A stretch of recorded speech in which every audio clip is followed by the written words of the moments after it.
Время новостей на канале Абаза. В студии Марина Будба. Здравствуйте. Сегодня в выпуске.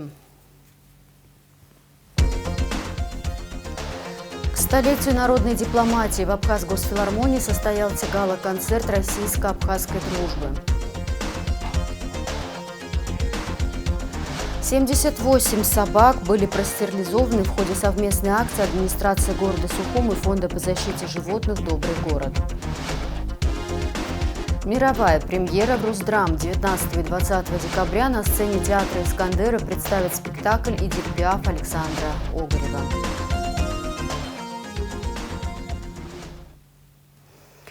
Левантий Гицба награжден орденом Ахдябша второй степени. Президент Бадра Гунба подписал указ о награждении Гицба Левантия Борисовича орденом Ахдябша второй степени за весомый вклад в национально-освободительное движение в 70-80-х годах, большие заслуги перед Отечеством в период Отечественной войны народа Абхазии и активное участие в общественно-политической жизни страны. Джихан Зафер Ациуба награжден орденом Ахдябша третьей степени за вклад в развитие связи между Республикой Абхазия и абхазской диаспорой в Турции и многолетнее плодотворное руководство Абхазским культурным центром в Стамбуле. Соответствующий указ подписал президент Бадра Гунба. Президент Бадра Гунба принял генерального директора президентской платформы «Россия. Страна возможностей», ректора мастерской управления «Синеш» Андрея Бетина, который прибыл в Абхазию для участия в торжественной церемонии вручения удостоверения о повышении квалификации в мастерской управления «Синеш» финалистам и участникам конкурса управленцев команды Абхазии, который пройдет сегодня в Сухуме. Здравствуйте.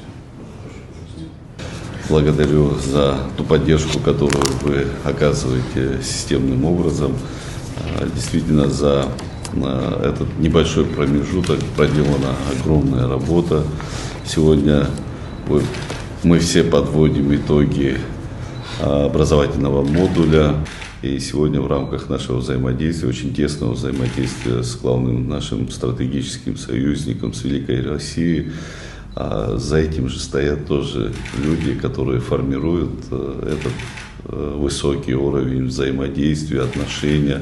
И в этом смысле мы и далее намерены нарабатывать еще больше. Старт реализации тех уникальных проектов, я не побоюсь именно так назвать, которые мы провели за несколько месяцев на территории Абхазии, был дан при поддержке президента Российской Федерации Владимира Владимировича Путина.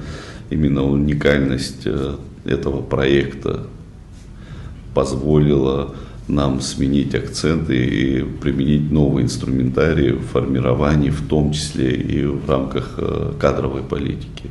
Поздравляю. Спасибо большое, что в своем плотном графике всегда находите время. Для меня это большая честь и уважение с вашей стороны, которое мы, безусловно, подвести не можем. Еще раз вам спасибо большое, что когда-то обратились к Владимиру Владимировичу и было принято решение по вашей инициативе включить нас в процесс ряда образовательных программ с управленческими компетенциями, создания ряда проектов по роду и подобию, методикам и технологиям, которые делаются в Российской Федерации. И сегодня, если вы позволите, я со своей стороны, как руководитель президентской платформы «Россия. Страна возможностей» в России, как ректор мастерской управления «Синеш», позволю себе, с вашего позволения, дать очень высокую оценку уровню и статуса компетенции всех тех участников, финалистов и, я скажу, даже не просто коллег, а друзей, которые проходят образовательные программы. Имею право об этом говорить, потому что, как руководитель, приходится сравнивать показатели тех или иных управленцев. И управленцы из Абхазии достаточно очень на высоком уровне.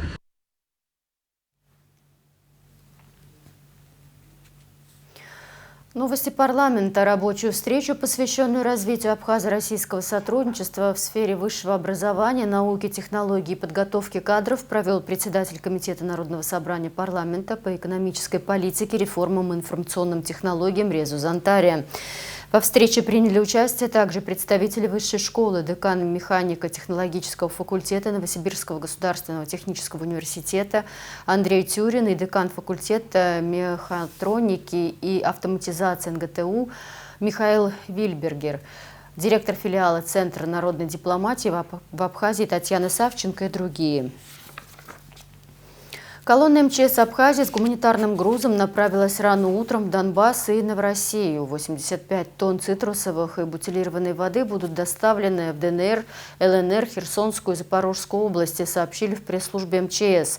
Вместе с абхазскими спасателями груз сопровождают и сотрудники МЧС России, прибывшие в республику на тяжелогрузных фурах.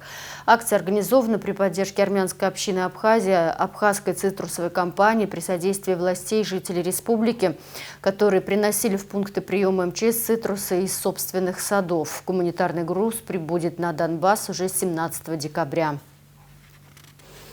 15 декабря в Абхазской государственной филармонии имени Гумба состоялся второй гала-концерт российско-абхазской дружбы, приуроченный к столетию народной дипломатии.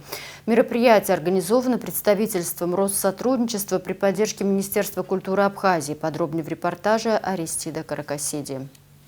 15 декабря в Абхазской государственной филармонии имени Гумба прошел второй гала-концерт российско-абхазской дружбы, приуроченный к столетию народной дипломатии. 100 лет назад, в 1925 году, было основано общество, которое стало первым шагом к развитию культурных связей с зарубежными странами. С течением времени организация меняла свои названия и функции, а сегодня она известна как Россотрудничество. Сегодня Россотрудничество с достоинством продолжает дело своих предшественников. Развивает международные культурные проекты, поддерживает обмены, создает новые возможности для взаимодействия, в том числе и для Абхазии. Мы высоко ценим вклад, который эта деятельность вносит в укрепление российско-абхазской дружбы и развитие сотрудничества между нашими народами. Сегодня, отмечая столетие народной дипломатии, мы подтверждаем свою приверженность тем ценностям, которые объединяют Абхазию и Россию. Это уважение, добрососедство, творчество, открытость и стремление к созиданию. Пусть и дальше народная дипломатия остается надежной основой наших отношений, помогает укреплять доверие, расширять взаимные возможности и открывать новые пути для сотрудничества. Поздравил участников и зрителей с важным событием посол Российской Федерации в Республике Абхазия Михаил Шургалин. Нынешнее Россотрудничество, действующее под эгидой Министерства иностранных дел Российской Федерации, было образовано в 2008 году. И почти сразу же, 18 декабря 2009 года, было создано представительство этого агентства в Республике Абхазия. Поздравляем Россотрудничество со столетием, а его представительство в Сухуми с 16-летием. В этот вечер выступили заслуженная артистка Абхазии и Южной Осетии Хибла Мукба, знаменитые артисты Автоканджария, Левам Пхаладзе, Корейсиянка и Яся Чихомова. Их выступления стали ярким отражением дружбы между Россией и Абхазией. Руководитель представительства Россотрудничества Абхазии Татьяна Степанова отметила, что ведомство уже 16 лет успешно способствует обмену опытом и идеями между Россией и Абхазией, играя важную роль в укреплении культурных и гуманитарных связей между нашими странами. Особую благодарность хотелось бы выразить правительству Республики Абхазия за поддержку и сотрудничество. Отдельно Министерству культуры Республики Абхазия за реализацию совместных культурных проектов.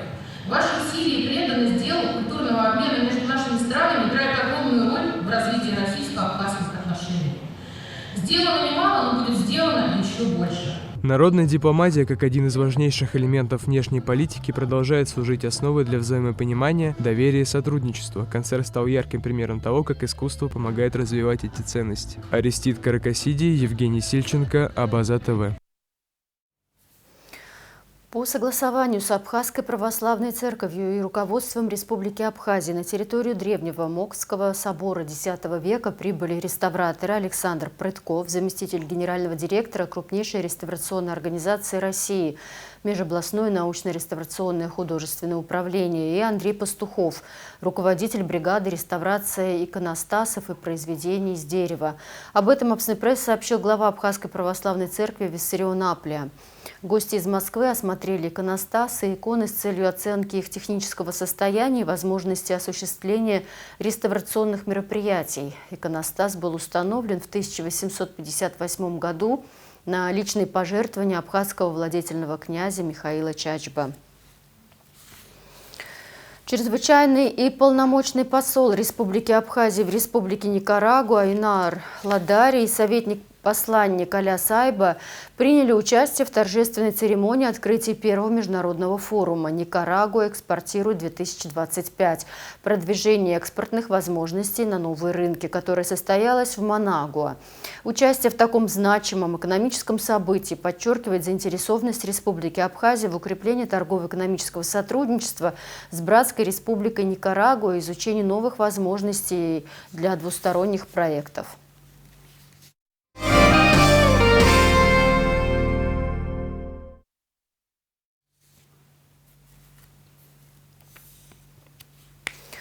Школам Гагрского и Гудаутского районов переданы 2 новых автобуса по поручению президента Республики Абхазия Бадры Гунба. Передача нового транспорта стала необходимой мерой, поскольку прежние школьные автобусы в районах вышли из строя, создавая трудности с ежедневным передвижением детей и учителей. Один из новых автобусов будет обслуживать несколько общеобразовательных учреждений Гагрского района, обеспечивая ежедневное передвижение порядка 30 детей и учителей. Второй автобус направлен на нужды Гудаутского района, где также остро стояла проблема транспортировки учащихся. 2 детей и 2 взрослых доставили в медучреждение после ДТП в Сухуми, сообщил корреспонденту «Спутник» начальник ГАИ Дами Авицба. Авария произошла на проспекте Аяйра. Водитель Nissan Skyline не справился с управлением и врезался в столб. 2 детей доставлены в детскую больницу, их жизни ничего не угрожает, переломов нет. А водитель и еще 1 пассажир были доставлены в республиканскую больницу. Водитель цел, без переломов, а у пассажира переломы ноги и руки, уточнил Авицба. Сотрудники УКОН МВД совместно с сотрудниками СГБ задержали жителя села Псахара Айба Олега Витальевича, 93-го года рождения, подозреваемого в сбытии наркотических средств в крупном размере. При личном досмотре у него был изъят сотовый телефон с данными геолокации мест так называемых тайных закладок. В местах ранее сделанных тайных закладок, а именно в селе Яштуха Сухумского района, были обнаружены и изъяты 4 свертка с наркотическим средством метадон и 2 свертка с наркотическим средством мефедрон. В отношении Олега Айба возбуждено уголовное дело. Расследование проводит следственная группа ОВД по Сухумскому району. Подозреваемый содержится под стражей. Табачную продукцию изъяли на таможенном посту ПСОУ. 15 декабря в ходе реализации оперативной информации сотрудники ГТК Республики Абхазия в зоне таможенного контроля и режима легкового транспорта по направлению импорт досмотрели транспортное средство марки «Чанган» под управлением гражданки Российской Федерации Мельниченко Ирины Вячеславовны, 81 года рождения, проживающей в Гудаутском районе, село Каланархуа. В ходе таможенного досмотра транспортного средства были обнаружены запрещенные к ввозу и реализации на территории Абхазии электронные сигареты ассорти. Продукция изъята, а материалы дела переданы в отдел дознаний, таможенных расследований Государственного таможенного комитета Республики Абхазия.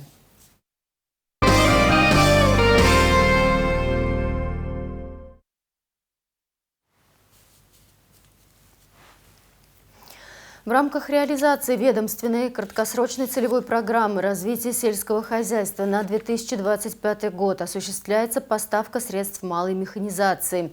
Речь идет о 38 мини-тракторах, 126 мотоблоках и более 600 единиц различных навесных и прицепных орудий к ним на сумму 55 миллионов 477 тысяч 270 рублей. Поставка осуществляется на базу поставщика в Сухуми, где уже находится более 30% техники от общего заказа. Поставка всей техники займет 10-12 рабочих дней. Выдача техники участникам программы будет осуществляться после завершения поставки и сборки оборудования на месте. О дате и месте выдачи средств малой механизации будет сообщено участникам программы дополнительно. Мировая премьера в Росдрам 19 и 20 декабря в Государственном русском театре драмы имени Искандера состоится премьера спектакля «Эдит Пиаф». В главной роли Лайда Тыркба, актриса с уникальными вокальными данными. Режиссер, лауреат премии «Золотая маска» Александр Огарев. А пьеса написана современным драматургом по заказу Росдрамы и является собственностью театра. То есть премьера будет действительно мировая. Этот спектакль никто никогда не ставил. На репетиции побывала Надежда Боровикова. Всего несколько дней осталось до премьеры «Эдит Пиаф». нового уникального спектакля Государственного русского театра драмы имени Фазиля Искандера. Генеральный директор Русдрама Ираклий Хиндба хорошо знаком с творчеством знаменитого российского режиссера, лауреата премии «Золотая маска» Александра Огарева и давно хотел пригласить его поработать в Абхазии. В ходе таких переговоров и родилась идея спектакля. Мы обсуждали очень долго с Александром Анатольевичем возможное название для постановки в нашем театре. Я понимал, что это нужно попасть в десятку. И вдруг возникла тема Эдит Пиаф. Я говорю: у нас есть актриса Лаида Тыркба, которая прекрасно поет. И для нас это было бы тоже новой страницей, что ли, в нашем творчестве, что вот у нас спектакль с живым пением. И выяснилось, что вот у драматурга Веры Сердечной, она в Краснодаре живет, она доктор наук, кстати, филологических, и она очень известный критик. Она пишет пьесу, у нее есть некая, заявка, что ли, на такую пьесу. Мы с ней связались, и она написала эту пьесу для нас. Мы приобрели эту пьесу у нее, и с Александром Анатольевичем мы договорились о премьере этого спектакля, о работе в 2025 году, в конце 2025-го, и премьере в декабре. Так что это эксклюзивная пьеса, принадлежащая нашему театру, и это мировая премьера, потому что это произведение еще никогда нигде не ставилось. Заслуженный артист России, режиссер Александр Огарев высоко оценивает профессиональные качества артистов Русдрама. Благодаря тому, что они работают с приглашенными режиссерами, представителями разных школ, они с радостью ныряют в новые приключения и с достоинством их проживают, отметил Александр Огарев. Нам не хотелось, чтобы это был такой традиционный байопик, рассказывающий внешнюю историю звезды. Мы хотели проследить ее уникальный внутренний путь, поскольку он связан с такими громадными катастрофами, падениями и преодолениями, и как она это все выдерживала, и как ее выручала, не знаю, вытаскивала за волосы из всяких бед искусства. Это мюзикл только в том смысле, что Эдит Пиаф певица, у нас не было цели развлекательной, а мюзикл все-таки понятие такое несколько легковесное.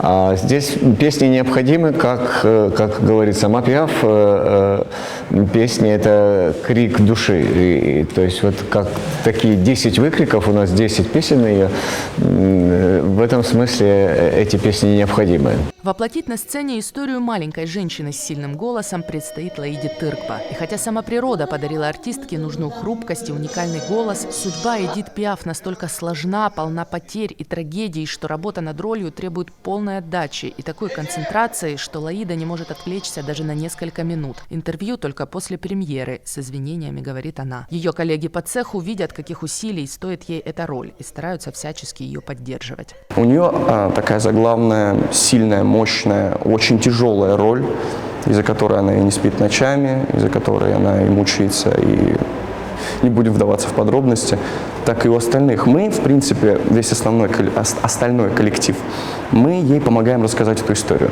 Мы те люди, которые встречались у нее на пути, те, которые меняли ее судьбу, те, которые хоть как-то влияли вообще на Эдит Пиаф. Нас не так много, и мы все играем по несколько ролей. Там можно увидеть у кого-то 3-4, у кого-то 5. И вот даже вот с этими маленькими эпизодами, с которыми мы выходим, мы просто умираем на сцене. Лаида, она вообще, я считаю, что это зверь на сцене просто. Вот сейчас я смотрю на ее выдержку, так как она работает, я просто невероятно горжусь этим человеком. Рассказать историю малышки Пиаф, ставшей символом Франции, Лаиде Тыркба помогут как заслуженные артисты Абхазии Анна Гюригян, Наталья Папаскири и Кирилл Шишкин, так и дебютанты, представители нового поколения абхазских актеров Давид Цулукия и Ираклий Делба. Премьера спектакля назначена на 19 и 20 декабря, и дата выбрана не случайно. В этом году, 19 декабря, исполняется 110 лет со дня рождения Эдит Пиаф. Надежда Боровикова, Сасрыкуагуха, Абаза ТВ. В Сухуми в галерее АУАДа открылась выставка «Дискомфорт», итог трехдневной творческой мастерской, объединившей 11 молодых женщин из 7 районов Абхазии. Участницы не профессиональные фотографы, а девушки с разным жизненным и творческим опытом, которые через фотографию и видео попытались поговорить о городе, личных границах и ощущении небезопасности. Проект реализован благотворительным фондом «Женский фонд развития». Руководителем мастерской стала визуальный художник и фотограф Денев Хуваш, представительница абхазской диаспоры, живущая в Турции. Куратором выставки выступила Астанда Чамагуа, директор культурного фонда «Арт Апсны». На открытии выставки побывал Заур Кварча. Иногда чувство безопасности начинается не с уюта, а с честного взгляда на то, что тревожит. В Сухумской галерее АУАДа открылась выставка «Дискомфорт». Эта выставка – итог трехдневной творческой мастерской, организованной благотворительной организацией «Женский фонд развития». 11 девушек из 7 районов Абхазии собрались вместе, чтобы поговорить о городе через фотографию и видео. Здесь холодные переходы, рынки на ветру, пустые улицы и заброшенные здания. Участницы постарались запечатлеть не архитектуру, а ощущения. Выставка «Дискомфорт» является частью нашего проекта, который называется «Женщины за мир и безопасность», и он реализуется при поддержке Офиса ООН «Женщины в Абхазии». Мы данным мероприятием хотели показать, насколько по-разному на нас может отражаться внешнее пространство, которое нас окружает. Высотные здания или снос тех или иных исторических зданий – все это очень сильно отражается на нашем восприятии. Для кого-то из них этот процесс являлся копанием себя, кто-то открывал в себе какие-то детские раны, травмы. И все это вы сегодня можете видеть здесь. Название выставки «Дискомфорт» здесь не метафора, а состояние. Перед стартом мастерской каждая участница попробовала ответить на вопрос, какие 3 слова она связывает с этим чувством. Холод, тревога, шум – эти слова часто повторяются, отчего становится ясно, что это чувство знакомо гораздо большему числу женщин, чем кажется. Как мы все с вами знаем, допустим, строительством тех или иных зданий и конструкций всегда являются мужчины. Но мужчины редко задумываются о том, как то или иное пространство может быть некомфортно или неудобно восприниматься женщинами и девушками. Ведь мы с вами по-разному воспринимаем как информацию, так и окружающую среду и пространство. Каждая фотография, которая сегодня здесь представлена, она уникальна. И человек, который будет рассматривать фотографии, он должен увидеть в них, насколько те или иные пространства или места являются некомфортными для девочек, которые делали эти фотографии. Также может человек увидеть, что тот или иной портрет тоже доставляет дискомфорт. Это может быть какое-то громоздкое здание, это может быть детская игрушка, которая валяется в заброшенном здании. Руководителем мастерской стала визуальный художник и фотограф Денев Хуваш, представительница абхазской диаспоры, живущая в Турции. Для нее этот проект не столько про технику, сколько про доверие. 3 дня у нас был тренинг, и мы с ними поговорили, у нас что обозначает для нас дискомфорт. И мы были в Пицунду, и потом в Гагреве, и 2 города ходили и поговорили, вот какие неудобные места там нам, что нам мешает, что мы чувствуем, когда в городах. У нас было время поговорить по всему, вот, что можем вместе делать, что мы чувствуем. Это было очень сильная и хорошая тренинг. Нет, вообще не сложно было. Это даже очень приятно было. Но потому что вы знаете уже, это, человек может про это поговорить, и потом будет это изменяться, это будет лучше становиться. И они очень открытые были, очень симпатичные девчонки, поэтому очень легко было работать. Участницы не были профессиональными фотографами. Камера телефона здесь так же равноправна, как и профессиональный объектив. Важнее честность взгляда. Для каждой тема дискомфорта раскрывается по-своему. Для Рафиды Хинтуба это город и животные, вынужденные выживать рядом с человеком. Есть большое количество беспризорных животных. Они обитают на улицах, около свалок, у мусорок, и их единственная цель – это выжить. Они часть города, в котором они обязаны жить, у них нет другого выбора. И дискомфорт заключается в том, что Животные – часть города, но город не готов с ними что-то делать. Своими фотографиями я хотела обратить внимание на вот эту проблему, которая есть в городе и которую было бы по-хорошему как-то решать.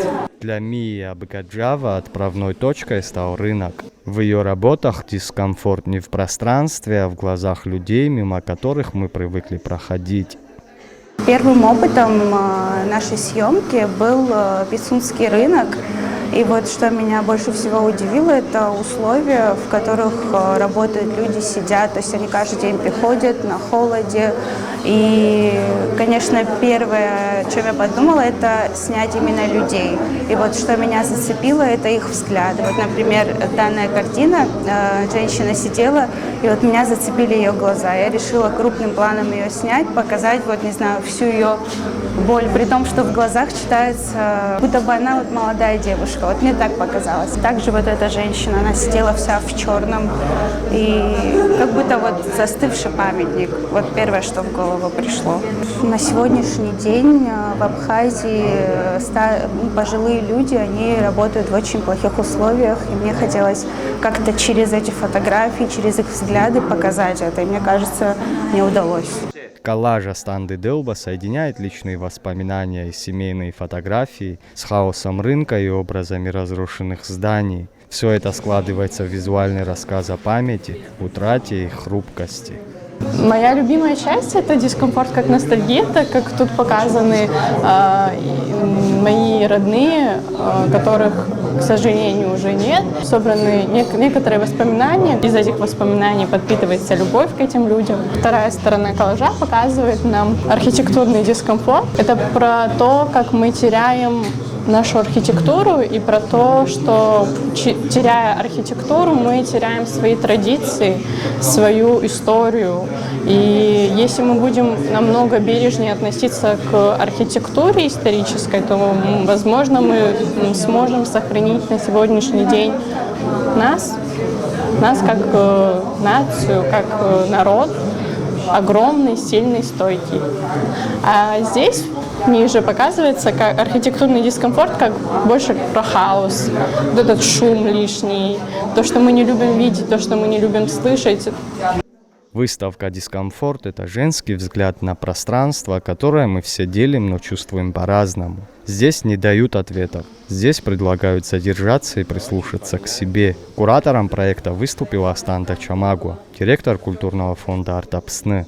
Выставка будет открыта до 26 декабря. Заур Кварджа, Инала Кухава, Абазатовы. 19 декабря в ресторане «Магнолия» пройдет праздничная предновогодняя ярмарка руками женщины. Торгово-промышленная палата Абхазии приглашает всех талантливых мастеров, рукодельниц и ремесленников, обладающих уникальной продукцией, стать частью этого яркого мероприятия и показать свои, в том числе и эксклюзивные изделия. ТПП также приглашает всех жителей и гостей столицы посетить ярмарку.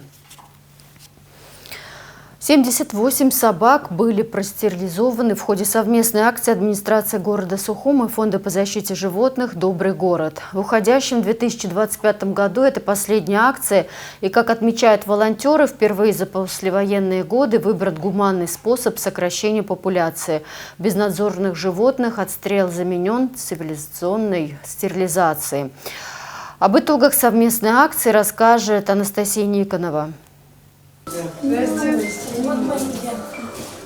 Это последняя в уходящем 2025 году масштабная акция по стерилизации бездомных и хозяйских собак. За год при финансовой поддержке администрации Сухума Фонд по защите животных «Добрый город» простерилизовал более 1000 животных. Стерилизует собак квалифицированный ветеринарный врач Аляс Смыр. Полостная операция длится недолго. После выхода из наркоза псов увозят домой. Уличные остаются на сутки в приюте. После того, как собаку выпускают в место ее обитания, несколько недель за животным приглядывают волонтеры района, которые убеждены, что только стерилизация – единственный гуманный способ сокращения популяции собак на улицах столицы. В этом убеждена и Нана Чхвиркия, которая подобрала 2 щенят на улице, теперь собаки живут у нее. Мы вообще подобрали этих собак, так скажем, приютили, подкормим, ухаживаем, смотрим, прививаем, вот по необходимости это. И, конечно же, стерилизуем. Вот. И хочу поблагодарить, конечно, администрацию города и поблагодарить фонд «Добрый город» за необходимость такой акции. Мы считаем, что нужно снизить популяцию бездомных собак. Нужны акции побольше, чаще и в других городах тоже. Призываю всех делать такие добрые дела и взять ответственность на себя из-за наших, как говорится, малых друзей. Милана Кучуберия также не смогла пройти мимо двух выброшенных на улице собак. Лаки и Джесси стали ее любимцами. Узнав о бесплатной акции по стерилизации, Милана, как и десятки других ответственных хозяев, записала питомцев на операцию. Я сегодня привезла 2 бездомных собак. Спасибо, что у нас есть такая акция. Волонтеры надеются, что администрации других городов республики также поддержат зоозащитников и начнут проводить акции по стерилизации. Как отмечает экс-депутат Сухумского городского собрания Лаша Зарандия, который курировал данный вопрос, в 2026 году акции будут продолжены. Убедительная просьба к нашему населению, чтобы более, я не знаю, с любовью, что ли, относились к животным. Как ни крути, это самый преданный друг человека. Ну, так считается, так оно и есть. С нашей стороны, благодаря администрации, благодаря, еще раз говорю, городскому собранию, мы в силу своих возможностей стараемся и в виде финансовой помощи, и в виде волонтерских каких-либо дел. Такие акции будут проводиться и в дальнейшем, если мы тем более наблюдаем о том, что собак стало на улице меньше. Директор фонда по защите животных Кира Зикироглы отмечает, несмотря на регулярность акций, осталось еще много желающих простерилизовать свое животное.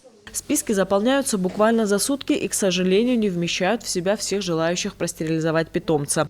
Первыми записаны сухумские волонтеры, которые привозят собак из самых густонаселенных районов, таких как Старый поселок и Новый район. В центре столицы почти не осталось безнадзорных животных, отметила волонтер. Анастасия Никонова, Абаза ТВ. В завершении выпуска прогноз погоды.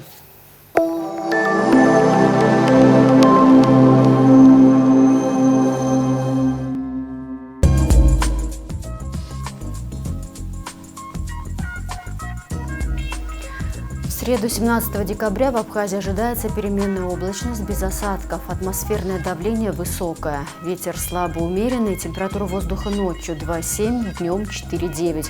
Температура морской воды плюс 14. Волнение морской воды умеренное. Значительная относительная влажность воздуха 60-80%.